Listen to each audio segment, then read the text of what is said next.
Hello everyone, very good morning to all of you. आज देखिए आपका जो जितना रिमेनिंग पार्ट था भारतीय आंदोलन का वो मैं लेके आई हूँ आपके लिए। तो बिना ही टाइम वेस्ट करते हुए चलिए पहले एक क्विक रिवीजन ले लेते हैं अब तक कि हम लोगों ने जितना पढ़ा है, उसके बाद में स्टार्ट करेंगे। कांग्रेस, भारतीय राष्ट्रीय कांग्रेस की स्थापना कब हुई थी? 1885 में हुई थी। ये आपका क्विक रिवीजन है, बस आपको ऐसे ही बता देते हैं ताकि आपको याद हो जाए कि आपने कितना पढ़ा था। ठीक है, तो जब उनकी कांग्रेस की अधिवेशन हुआ था तो उसमें कुछ चीज़ें दे रखी थी कि कौन कौन से महत्वपूर्ण अधिवेशन बने थे, तो वो आपके दे रखे थे। क्या था कि जो अधिकार था उनकी आयु का, कौन मत अधिकार था कि वो वोट कर सकते थे, उनकी आयु थी 21 वर्ष थी। ठीक है, उसके आगे क्वेश्चन देता था कि अगर भारत में प्रथम बार वंदे मातरम कब गाया गया था, तो वो प्रथम बार कलकत्ता में गाया था 1896 में। और राष्ट्रगान कब गाया गया था प्रथम बार, तो वो 1911 में, वो भी कलकत्ता में गाया गया था। और अगर पूछा जाए कि राष्ट्रीय ध्वज कब आरोहण हुआ था उसका, तो वो अहमदाबाद में 1921 में हुआ था। उसके आगे हम लोगों ने देखा था आधुनिक राष्ट्रवाद के कुछ उदय के कारण थे। उसके साथ साथ में क्या देखा था, जो कांग्रेस से पहले राजनीतिक संस्थाएं थी कौन कौन सी थी वो पढ़ा था। तो ईस्ट इंडिया एसोसिएशन की स्थापना कब हुई थी? 1866 में हुई थी। इंडियन लीग की स्थापना हुई थी 1875 में। फिर उसके बाद में हम लोगों ने पढ़ा था प्रारंभिक राष्ट्रवादियों उदारवादियों के उद्देश्य पढ़े थे। फिर आप देखते हैं क्या पढ़े, उसके आगे पढ़ा था नरमपंथी राष्ट्रवादियों का योगदान, किस तरीके से उन्होंने योगदान दिया था। फिर उसके बाद में हम लोगों ने पढ़ा था बंगाल विभाजन एवं स्वदेशी आंदोलन। ठीक है, दो बंगाल विभाजन और स्वदेशी आंदोलन था, वो कब, किससे और किसके बीच में हुआ था? वो 1900 से लेकर 1906 तक हुआ था। और इसका डिटेल आपको ऑलरेडी हम एक बार बता चुके हैं, तो फिर से नहीं बताएंगे, अदरवाइज़ वीडियो बहुत लंबा हो जाएगा और आप भी बोर हो जाएंगे।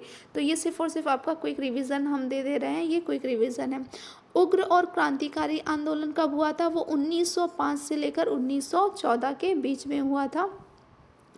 होम रूल लीग आंदोलन कब हुआ था? ये 1915 से 1916 ईस्वी तक हुआ था। कब हुआ था? 1915 से 1916 ईस्वी तक हुआ था। आगे चलते हैं। और हाँ, इसमें आपका जो था होम रूल लीग आंदोलन था, तो इसमें क्या था, इसमें जो प्रथम विश्व युद्ध हो रहा था तो उसके समय जितने राष्ट्रीय नेता थे वो, और जो ब्रिटिश सरकार थी, तो उन लोगों ने आपस में सहयोग करके युद्ध को पराजित किया था, मतलब युद्ध में भाग लिया था। ठीक है, तो उसमें एनी बेसेंट और गंगाधर तिलक थे, तो वो क्या कर रहे थे, उस स्वरूप की नेतृत्व कर रहे थे। फिर उसमें क्या हुआ, जब ये युद्ध समाप्त हुआ या जो भी ये सब हुआ, उसके बाद में प्रमुख षड्यंत्र कांड हुए। षड्यंत्र कांड क्या हुआ कि जो इंडियन क्रांतिकारी थे, कौन थे, भारतीय क्रांतिकारी थे, वो क्या चाहते थे, वो ब्रिटिश के फिर चीज़ों पे उन लोगों ने विरोध करना शुरू कर दिया। वो नहीं चाहते थे कि किसी तरीके से ब्रिटिश यहाँ से वो चले जाए, वो ही चाहते थे वो लोग चले जाए। तो उस तरीके से बहुत सारे कांड किए, जिसकी वजह से ब्रिटिश सरकार ने उसको कांड का नाम दे दिया। तो जो जो उन लोगों ने किया, तो ब्रिटिश सरकार ने क्या नाम दे दिया? कांड दे दिया। जैसे हम लोग बोलते हैं ना, ये कांड हो गया, तो मतलब वो अच्छा नहीं माना जाता है। तो देखते हैं जो प्रमुख कांड है जो बहुत हमेशा पूछे जाते हैं, वो कौन कौन से हैं। सबसे पहला है तो आपका काकोरी कांड है। ठीक है, काकोरी कांड कब हुआ था? 1925 में हुआ था। और इस कांड के अंतर्गत क्या था, लखनऊ के पास की रेल लूटी गई थी। 1930 लाहौर कांड में क्या हुआ था, भगत सिंह, सुखदेव और राजगुरु को फांसी दे दी गई थी। 1922 और 1924 में पेशेवर कांड हुआ था, उसमें भारत में संपादियों को पकड़ा गया था। फिर इसके बाद में क्या था, आपका चौरा चौरी कांड भी आया। ठीक है, अब आता है लखनऊ समझौता, ये कब हुआ था? 1916 में हुआ था। इसके बाद आता है रोलेट एक्ट और जलियांवाला बाग हत्याकांड। रोलेट एक्ट में क्या था, सरकार ने एक ऐसी स्कीम निकाली थी, उन्होंने स्कीम नहीं था, उन्होंने एक ऐसा कानून बनाया था कि जितने भी राजनीतिक दंगे या जो भी ये सब होंगे, तो उसमें वो किसी भी पुरुष, किसी भी महिला या किसी भी बच्चे या किसी को भी वो बिना कोई भी कानून के उनको डायरेक्ट क्या कर सकते हैं, बिना मुकदमा चलाए उनको दंड दिया जा सकता है, जेल में बंद कर सकते हैं। तो इसका क्या हुआ था, तो इसमें बहुत बड़ा कांड हो गया था, जलियांवाला हत्याकांड। इसमें क्या था कि जो बच्चे, बूढ़े, महिलाएं, ये लोग थे, वो शांतिपूर्ण ढंग से क्या कर रहे थे, सभा चल रहे थे। और जब इन लोगों को ब्रिटिश सरकार को पता चला तो वो अपने सैनिक लेकर वहाँ पे पहुँची और चारों तरफ से घेर लिया। फिर उन्होंने गोली चलाई तो इसमें 1000 से भी ज़्यादा लोगों का क्या हो गया था, उन लोगों की मौत हो गई थी। तो इसको जलियांवाला हत्याकांड बोला गया। इसको कौन सा कांड बोला गया, हत्याकांड बोला गया। फिर नेक्स्ट आता है खिलाफत आंदोलन 1929 1919। जो खिलाफत आंदोलन हुआ वो 1919 में हुआ। तो खिलाफत आंदोलन में क्या था, जो ब्रिटिश सरकार थी उसने भारतीय मुसलमानों के प्रति अपने व्यवहार को थोड़ा ढीला कर दिया। उन्होंने क्या बताया, जो प्रधानमंत्री थे कौन, लॉर्ड जॉर्ज थे, उन्होंने ये कहा कि युद्ध के बाद में तुर्कों पे आत्मनिर्णय होगा, वो अपने अधिकार ले सकते हैं, वो कुछ भी बोल सकते हो और उनके कोई भी निर्णय में ब्रिटिश हस्तक्षेप नहीं करेगी। पर वो उसके बाद में मुकर गए। फिर आता है असहयोग आंदोलन। ये भी आपको बता चुके हैं असहयोग आंदोलन कब से हुआ था, 1920 में हुआ था। इसके आगे चलते हैं विशेष में विदेशों में संगठन, जो भारतीय संगठन बनाए गए थे विदेश में कौन कौन से थे, वो है, एक है इंडिया हाउस है, श्यामजी कृष्ण वर्मा की है, तो उन्होंने 1904 में बना और ये कहाँ, लंदन में था। तो ऐसे ही आपके बहुत सारे हैं जो आप याद रखिएगा। अब इसके बाद आता है आपका आता है साइमन आयोग। साइमन आयोग क्या था, 1919 के अधिनियम में इस बात की व्याख्या की गई कि 10 वर्षों के पश्चात मॉन्टेग्यू चेम्सफोर्ड सुधारों की समीक्षा तथा उसमें परिवर्तन की संभावनाओं की जांच के लिए एक आयोग का गठन किया जाएगा। और इस प्रावधान के तहत 1929 में एक आयोग की नियुक्ति की जाएगी, ठीक है। और जब आयोग की नियुक्ति की जाएगी तब वहाँ पे तत्कालीन वायसराय कौन था, लॉर्ड इरविन था। तो उस समय वो 2 वर्ष के पूर्व 8 नवंबर 1927 को इंडियन इंस्टीट्यूट आयोग की क्या कर दी गई, नियुक्ति कर दी गई। तो इसमें कितने सदस्य बने, 7 बने और जो अध्यक्ष थे वो सर जॉन साइमन थे, इसलिए इसका नाम साइमन आयोग पड़ा। आगे चलते हैं, कांग्रेस के मद्रास अधिवेशन में इस आयोग का बहिष्कार कर दिया गया। इसका क्या कर, साइमन आयोग का बहिष्कार कर दिया गया। 3 फरवरी 1928 में साइमन आयोग भारत आया। साइमन आयोग भारत आने पर देश के सभी नगरों में हड़तालों एवं जनता के विरोध को कुचलने के लिए सरकार ने निर्मम पुलिस कार्रवाइयों का मतलब कि उनका सहारा लिया। उन्होंने सब पे क्या कर दिया, लाठी चार्ज ये सब कर दिया, गोली वोली चढ़ाई बहुत बुरी तरह से। फिर उसके बाद में आ रहा है नेहरू रिपोर्ट 1928। नेहरू रिपोर्ट क्या थी, चलिए देखते हैं। साइमन आयोग की नियुक्ति और उसके विरुद्ध के पश्चात भारत सचिव ने भारतीयों की क्षमता पर प्रश्न चिन्ह लगाते हुए उन्हें एक सर्वमान्य संविधान चुनौती दी। क्या की, उन्होंने एक सर्वमान्य संविधान की चुनौती दे दी।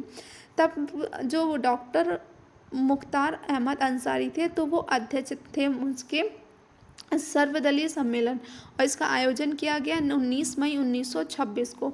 इस सम्मेलन के अंत में जो मोतीलाल नेहरू थे वो अध्यक्ष थे। तब ये समिति की क्या हुआ, एक समिति गठित की गई। इस समिति में 10 अगस्त 1928 को लखनऊ में हुए एक सर्वदलीय सम्मेलन में अपने संविधान का प्रारूप पेश किया गया है, जिसे नेहरू रिपोर्ट के नाम से जाना गया। किस नाम से जाना गया, नेहरू रिपोर्ट के। भारत को डोमिनियन राज्य का दर्जा दिया गया। क्या दिया गया, भारत को डोमिनियन राज्य का दर्जा दिए जाने की मांग करी गई, पर बहुमत था, मतलब बहुत सारे लोग इस पे एग्री थे। लेकिन जो राष्ट्रवादी थे एक वर्ग के, तो इस पे आपत्ति जताई उन्होंने। लखनऊ में डॉक्टर अंसारी की अध्यक्षता में पुनः सर्वदलीय सम्मेलन हुआ, जिसमें नेहरू रिपोर्ट को स्वीकार कर लिया गया कि उन्होंने क्या बोला, हाँ ठीक है, डोमिनियन राज्य बन जाएगा। उसके बाद में आता है सविनय अवज्ञा आंदोलन। सविनय अवज्ञा आंदोलन क्या था कि गांधी जी ने बोला कि वो अहिंसावादी थे, वो ये नहीं कहते थे किसी से हिंसा करो। उनका कहना था कि अगर आंदोलन आपको करना है, कुछ भी करना है, तो आप वो सविनय करो, मतलब बहुत ही जो हिंसा के साथ मत करो, अहिंसावादी रहो। तो 1930 में साबरमती आश्रम में कांग्रेस कार्यकारिणी की बैठक में सविनय अवज्ञा आंदोलन की संपूर्ण शक्ति किसके हाथ में सौंपी गई, महात्मा गांधी के। तो गांधी जी ने 21 जनवरी 1931 को लॉर्ड इरविन, तब वहाँ के क्या थे, वायसराय थे लॉर्ड इरविन।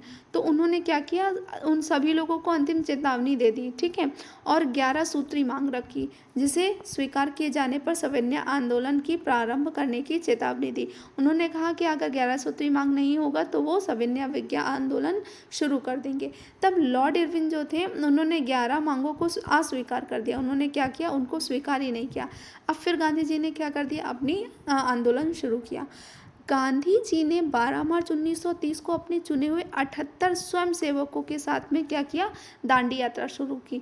और इन्होंने बहुत ही सविनय विनम्रता से हाथ जोड़ के कि हाँ हम ये दांडी यात्रा शुरू कर रहे हैं, और उन्होंने कर दी। फिर उनको दांडी यात्रा करने में 24 दिन तक लगे वहाँ समुद्र में पहुँचने तक, तो 26 अप्रैल को पहुँचे। जब इन्होंने दांडी यात्रा शुरू की थी तब इनके साथ सिर्फ और सिर्फ 78 इन्हीं के सेवक थे, और जब तक ही वो वहाँ पहुँचे, पहुँचते पहुँचते इनकी संख्या कितनी हो गई, 20,000 हो गई। मतलब इतने लोग उनके साथ में मिल गए। बंगाल में मानसून के आगमन की वजह से नमक बनाना कठिन था, अतः वहाँ यह आंदोलन चौकीदारी विरोधी तथा यूनियन बोर्ड विरोधी आंदोलन के रूप में चलाया गया कि वहाँ पे कोई देखरेख भी करेगा और उसके बाद में होगा।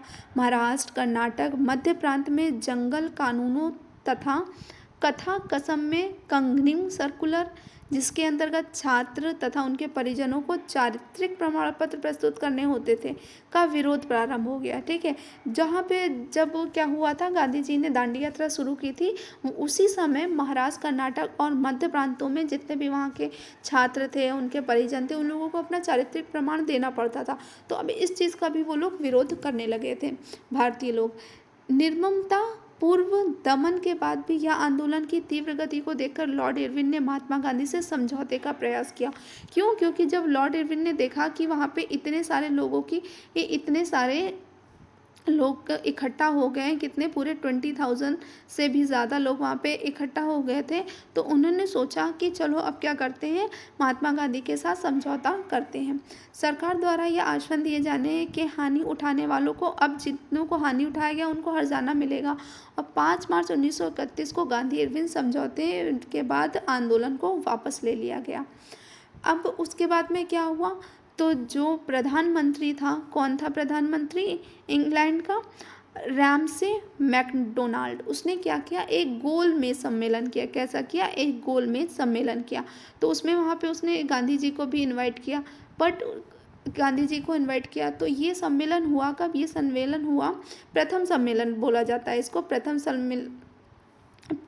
सम्मेलन था ये 1930 में हुआ। प्रथम सम्मेलन कब हुआ, नवंबर 1930 से 1931 में। उस समय जो वायसराय था भारत का, वो लॉर्ड इरविन था। साइमन आयोग के सुझावों पर विचार करने के लिए, जो साइमन आयोग थे, तो उनके विचारों पे विचार करने के सुझाव उन्होंने जो दिए साइमन आयोग ने, तो उस पर विचार करने के लिए सम्मेलन रखा गया। इसमें कुल 89 सदस्य शामिल हुए, पर इसमें गांधी जी शामिल नहीं हुए। फिर उसके बाद में क्या हुआ, भाई गांधी जी ने मना कर दिया कि नहीं, हम नहीं जाएंगे, पहले हम मेरी शर्तों को पूर्ण कीजिए तब जाएंगे। फिर उसके बाद में द्वितीय सम्मेलन रखा गया 1931 में। तब वहाँ के जो वायसराय थे तो लॉर्ड वेलिंगटन थे, ठीक है। तो उसमें क्या हुआ, जो संघीय ढांचे पर विचार करना था और अल्पसंख्यकों के उस हितों में रक्षा करनी थी।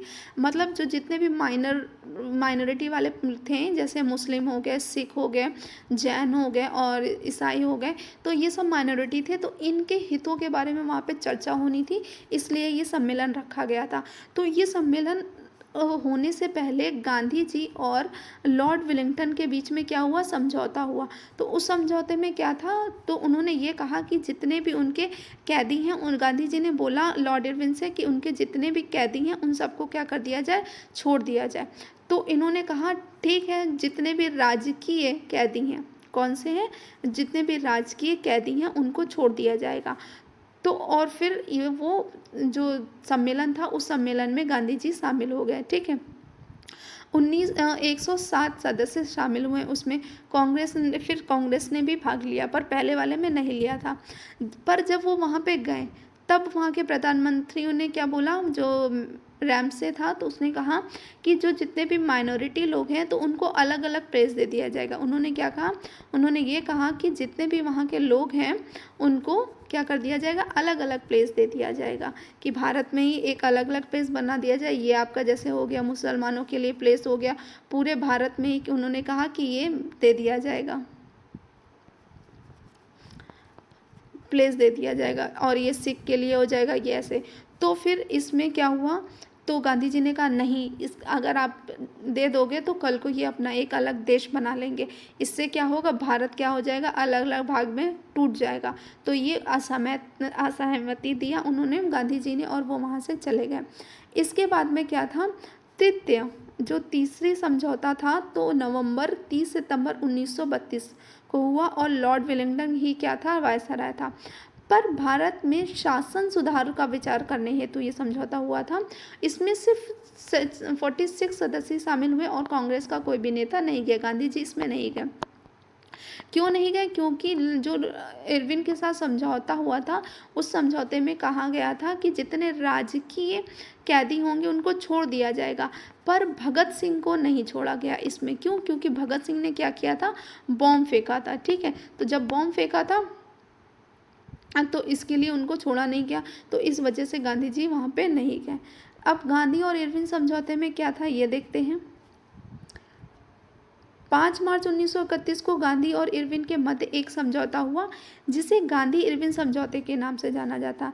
इसमें वही जो हमने आपको बताया, राजकीय बंदी को छोड़ दिया जाएगा। फिर उसके बाद में हुआ पूना समझौता हुआ।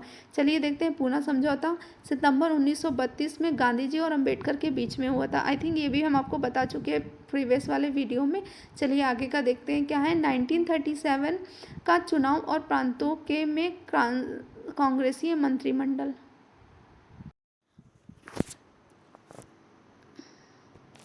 आगे है हमारा 1937 का चुनाव और प्रांतों में कांग्रेसी मंत्रिमंडल कौन कौन से बने, वो देखते हैं। भारत सरकार अधिनियम के प्रावधानों के कुल सरकार ने प्रांतों में फरवरी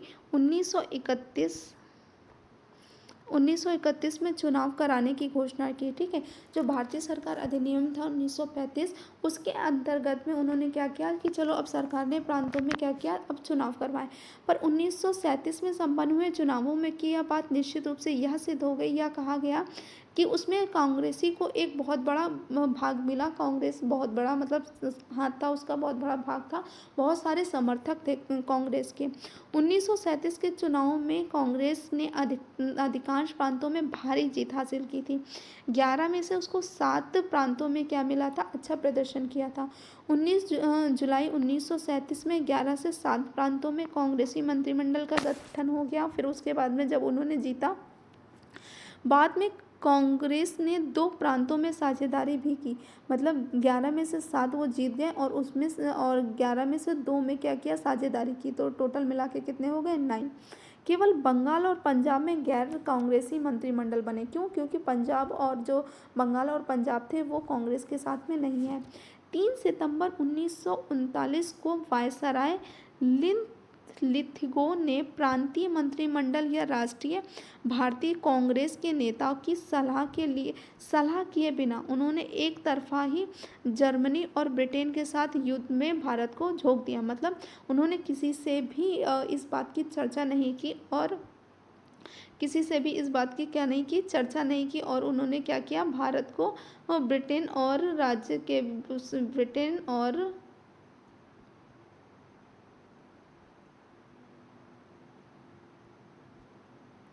उन्होंने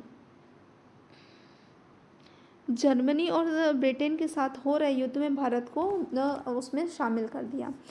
जब ये एक तरफा विरोध हुआ, जब सबने फिर 29 और 30 अक्टूबर को कांग्रेस के जितने भी मंत्रिमंडल थे उन लोगों ने उसको विद्रोह किया, उसको मतलब कि उसके समर्थन में नहीं थे, और 28 महीने के शासन के बाद उन्होंने क्या दे दिया, कांग्रेस मंत्रिमंडल ने इस्तीफा दे दिया। अब पढ़ते हैं अगस्त प्रस्ताव 1940, वो क्या था। युद्ध में भारतीयों का सहयोग प्राप्त करने के लिए 8 अगस्त 1940 में वायसराय लिथलिको ने एक घोषणा की, जिसको अगस्त प्रस्ताव के नाम के जाना। वो चाहते थे कि जो युद्ध हो रहा है ब्रिटेन और युद्ध हो रहा है ब्रिटेन और जर्मनी के बीच में, उसमें भारत क्या करे, उसमें उनको अच्छे से अपना अपना योगदान दे। तो उसके लिए क्या किया उन्होंने, एक प्रस्ताव पारित किया जिसको अगस्त प्रस्ताव के नाम से जाना जाता है। अब वायसराय ने अपने उसमें क्या क्या बातें की, तो उन्होंने ये बोला है कि एक विस्तार किया जाएगा, जो कार्यकारिणी परिषद मतलब कार्य करने की जो परिषद है उसको बढ़ा दिया जाएगा, और उसमें जो वायसराय बनाएगा वो भारतीय राज्यों और भारत के राष्ट्रीय जीवन से संबंधित अन्य हितों में प्रतिनिधियों को की एकजुट परामर्श की समिति की स्थापना की जाएगी। उसमें जितने भी प्रतिनिधि होंगे वो सब एक साथ रहेंगे, मतलब वो एक प्रतिनिधि भारतीय हो सकते हैं, उन्होंने उस प्रस्ताव में लिखा। भारत के लिए उन्होंने नए संविधान बनाने की बात कही, जिसमें भारतीयों का अपना उत्तरदायित्व होगा, और युद्ध के बाद में नया संविधान बनाया जाएगा। उसके बाद में युद्ध समाप्ति के जैसे 1 वर्ष के भीतर ही क्या उपनिवेशी स्वराज्य की स्थापना करना ब्रिटिश सरकार ने घोषित किया।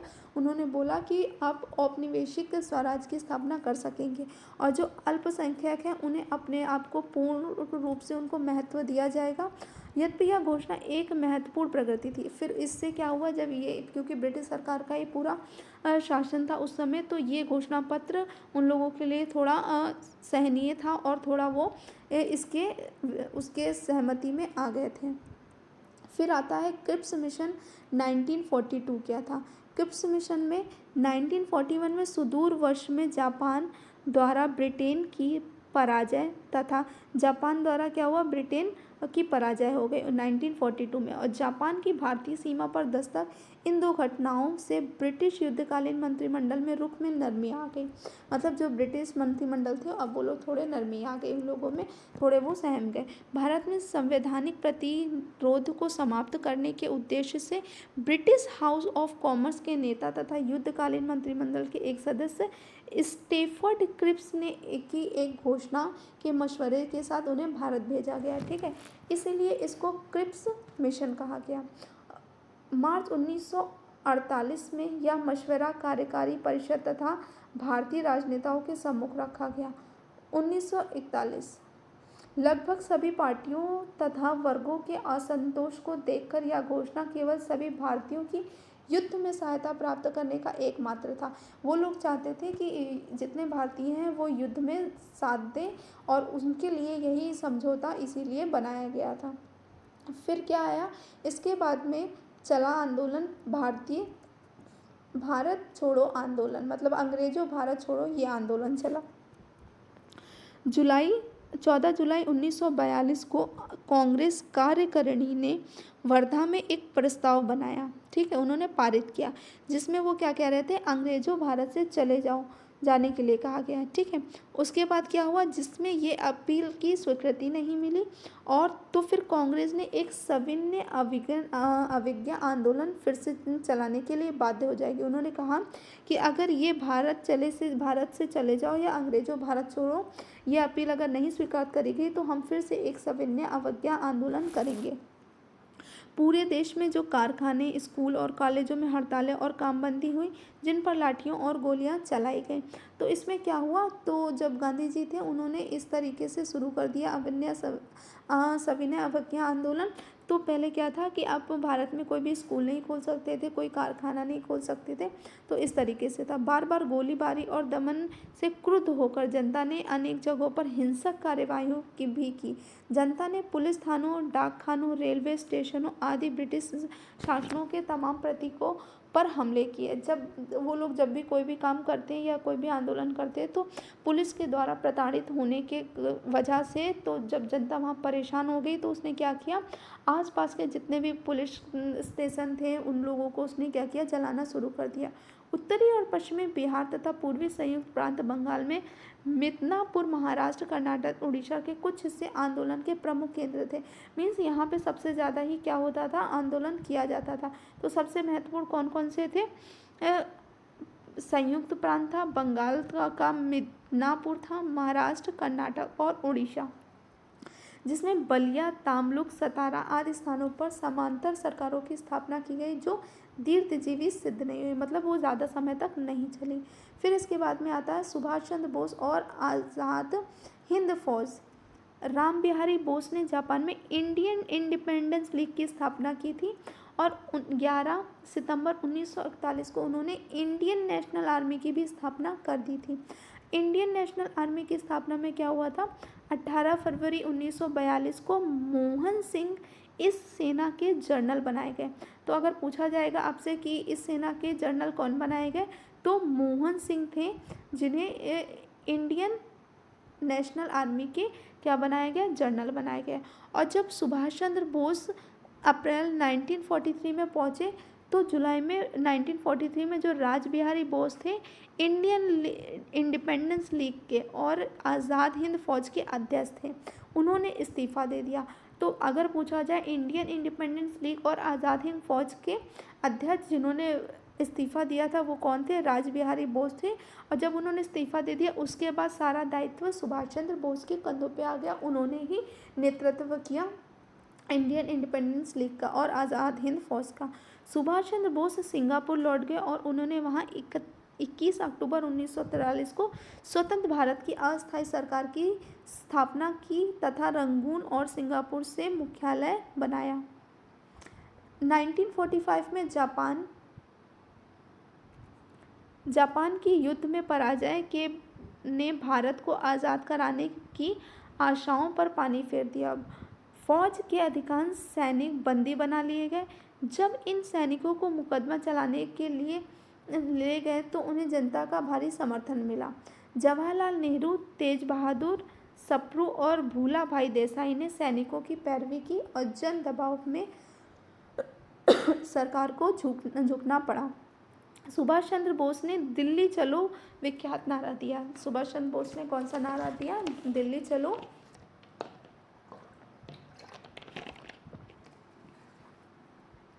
तथा अपने अनुयायियों को जय हिंद का मूल मंत्र दिया। जो हम लोग जय हिंद बोलते हैं इसका मतलब हिंदुस्तान की हमेशा जय ही रहे। तो ये नारा किसने दिया था, सुभाष चंद्र बोस ने दिया था। और दिल्ली चलो का भी नारा किसने दिया था, सुभाष चंद्र बोस ने। द्वितीय विश्व युद्ध युद्धोत्तर भारत में लोगों की चेतना और राष्ट्रीय भावना उन्मूलन करने में आज़ाद हिंद फौज की महत्वपूर्ण भूमिका की। तो चलिए आप पढ़ते हैं कुछ जो समिति थी उनके क्या क्या कार्य थे। जो पेलवी आयोग था, तो पेलवी आयोग का काम क्या था, धन निकासी के मामले की जांच करना। इंडियन स्टेटरी समिति थी, वो केंद्रीय प्रांत सरकारों और राजस्वों का विभाजन करती थी। और फ्लाउड आयोग 1914 में इसका संगठन हुआ था और ये कृषक व भूमि मालिक के बीच उत्पादन का विभाजन करती थी। फिर आया आपके टॉमसन योजना 1843 में देसी भाषा देने की सिफारिश की। और वुड पैच ये देखो, वुड पैच, हंटर आयोग और रैले आयोग, ये आपके क्या है, और हंटर आयोग और सैंडलर आयोग, सर्जेंट आयोग, ये सारे किससे रिलेटेड है, ये सारे के सारे शिक्षा से रिलेटेड है। किससे रिलेटेड है, ये सारे एजुकेशन से रिलेटेड है। तो आप ये याद रखिएगा। फिर आता है शिमला समझौता तथा वेवेल योजना क्या थी, चलिए देखते हैं।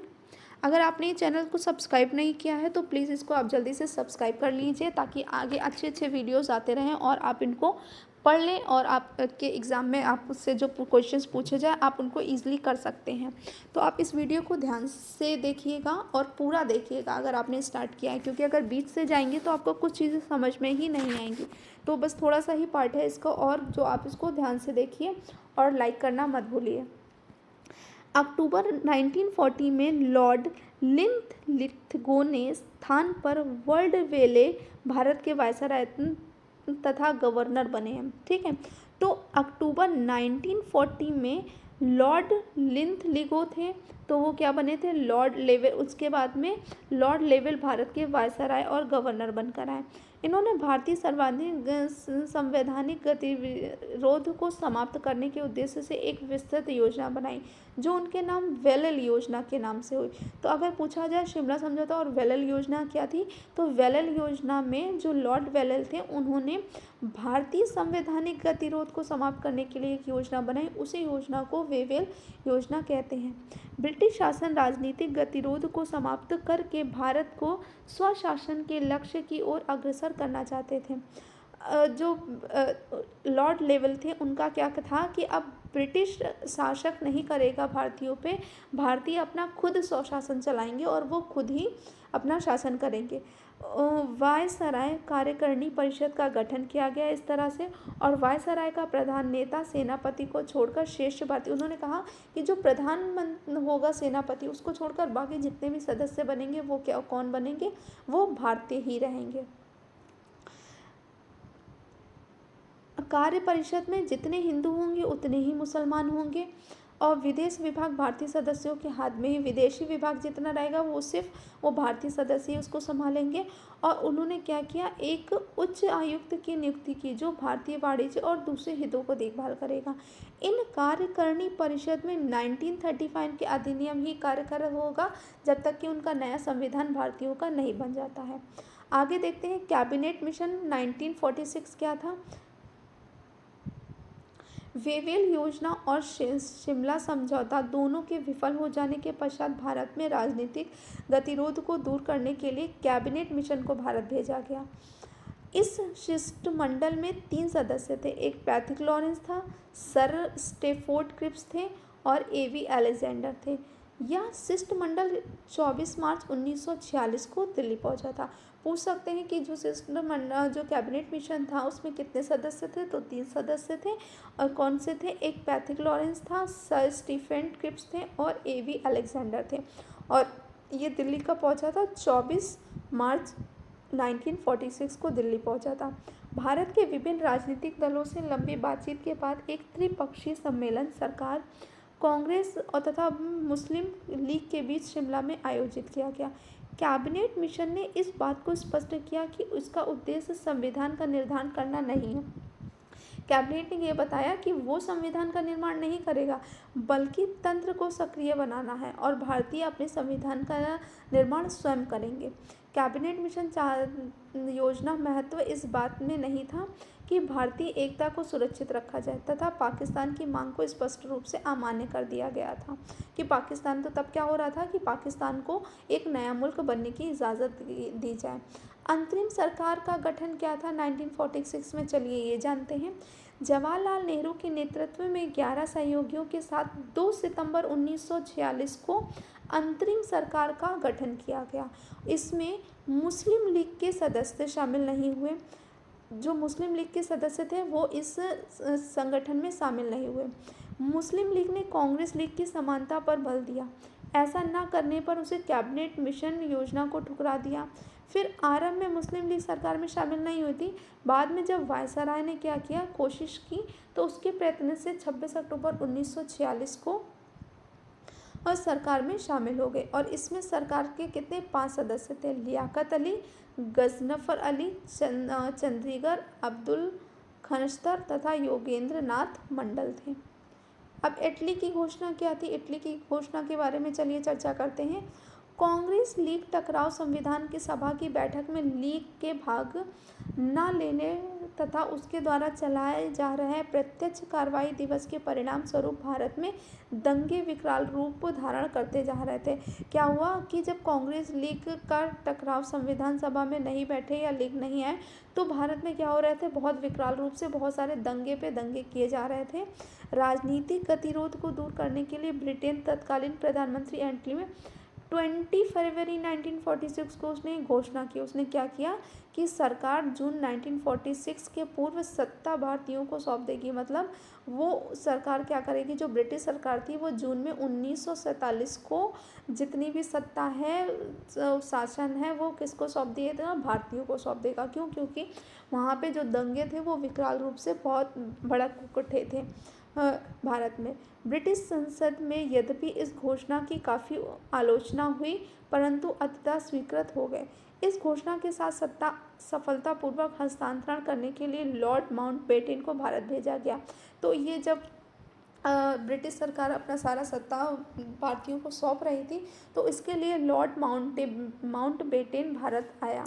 अब माउंटबेटन की क्या योजना थी जून 1947 में, तो मार्च 1947 में लॉर्ड माउंटबेटन को भारत का वायसराय बनाकर भेजा गया और लॉर्ड माउंटेन ने भारत और पाकिस्तान के बीच बंटवारे के प्रश्न पर कांग्रेस और लीग स्थापना के नेताओं के साथ बातचीत करके योजना तैयार की, जिसे माउंट योजना के नाम से जाना गया। अब फिर क्या था, 3 जून 1947 में ये जो योजना की घोषणा हुई थी, तो इसके हस्तांतरण में मतलब इसको पूरा साइन वाइन करके पूरी अच्छी तरीके से भारतीयों को अच्छी तरीके से सौंपा गया, और उसमें यह भी निर्णय लिया गया भारत और पाकिस्तान को 2 अलग भागों में 2 अलग देश बना दिया जाएगा। इस योजना के द्वारा यह निर्णय लिया गया कि 15 अगस्त 1947 भारत और पाकिस्तान को सत्ता का हस्तांतरण डोमिनियन स्टेट के आधार पर उनको अलग कर दिया जाएगा। कांग्रेस तथा मुस्लिम लीग सहित सभी दलों ने इस योजना को अपनी स्वीकृति दी। इसके उपरांत ब्रिटिश संसद में किसी योजना को कार्य रूप देने के लिए एक विधेयक पारित किया गया। आई होप आपको ये समझ में आ रहा है, तो ध्यान से इसको देखते रहिएगा। सत्ता का हस्तांतरण कब हुआ? भारत स्वतंत्रता अधिनियम 1947। माउंटबेटन की योजना के आधार पर ब्रिटिश संसद में क्या हुआ, 4 जुलाई 1947 को विधेयक प्रस्तुत किया गया, और उस विधेयक में 18 जुलाई 1947 को स्वतंत्रता अधिनियम का रूप में पारित हुआ।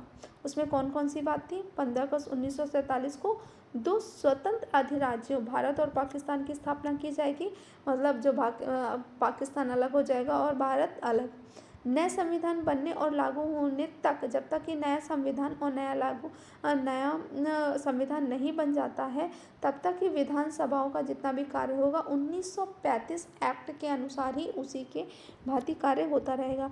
ब्रिटिश क्राउन का भारतीय रियासतों का प्रभुत्व समाप्त हो जाएगा। भारतीय सचिव का पद समाप्त कर उसके स्थान पर एक राष्ट्रीय मंडलों के सचिव की नियुक्ति करने की व्यवस्था की गई। दोनों राज्यों के लिए राज्य मंत्रिमंडल सुझाव पृथक अलग अलग गवर्नर जनरल की नियुक्ति की गई। परंतु 15 अगस्त 1947 को भारत जब 2 डोमिनियन राज्य में बन गया, तो पाकिस्तान तब भारत को 2 अलग भागों में हुआ। तो पाकिस्तान के प्रथम गवर्नर मोहम्मद अली जिन्ना बने थे, बट भारत के माउंटबेटन को ही गवर्नर जनरल बनने रहने को कहा गया। आई होप आपको ये अच्छे से समझ आ गया। चलिए देखते हैं कुछ ऐसे स्मरणीय बिंदु जो आपको याद रखने हैं। कौन कौन से हैं? क्विक रिवीजन है। ग्रैंड ओल्ड मैन ऑफ नाम से प्रसिद्ध दादा भाई नारेजू को 3 बार कांग्रेस के अध्यक्ष बनाया गया, 1886 में, 1893 में और 1906 में। इससे आपके कितने क्वेश्चन बनते हैं? सबसे पहले पूछा जा सकता है grand old man of India किसे कहा जाता है, तो दादा भाई नौरोजी को कहा जाता है, और इनको कांग्रेस का अध्यक्ष कितनी बार बनाया? 3 बार बनाया, एक 1886 में, 1893 और 1906 में। भारतीय क्रांतिकारी की माँ यानी कि मदर ऑफ इंडियन रेवोल्यूशन की उपाधि किसको मिली? मैडम कामाजी को मिली। और जबकि बाल गंगाधर तिलक को क्या बोला गया? Father of Indian unrest. क्या बोला गया? Father of Indian unrest. और इन्हें अशांति का जनक कहा जाता है।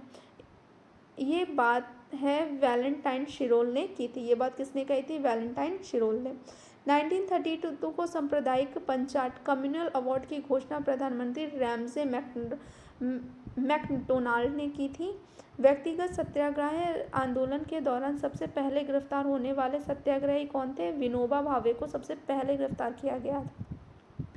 और भारत छोड़ो आंदोलन का संचालन किसने किया था? जयप्रकाश नारायण, डॉक्टर राम मनोहर लोहिया और श्रीमती अरुणा आसिफ अली ने किया था।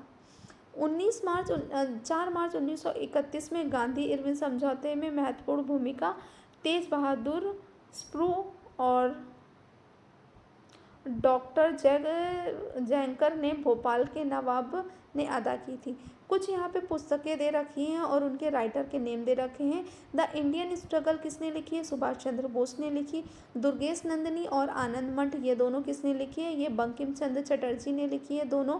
अगर पूछ दिया जाए कि स्वराज हिंद किसकी पुस्तक है, तो महात्मा गांधी की पुस्तक है, या ऐसे भी पूछ सकते हैं महात्मा गांधी की कौन सी पुस्तक है, तो स्वराज हिंद।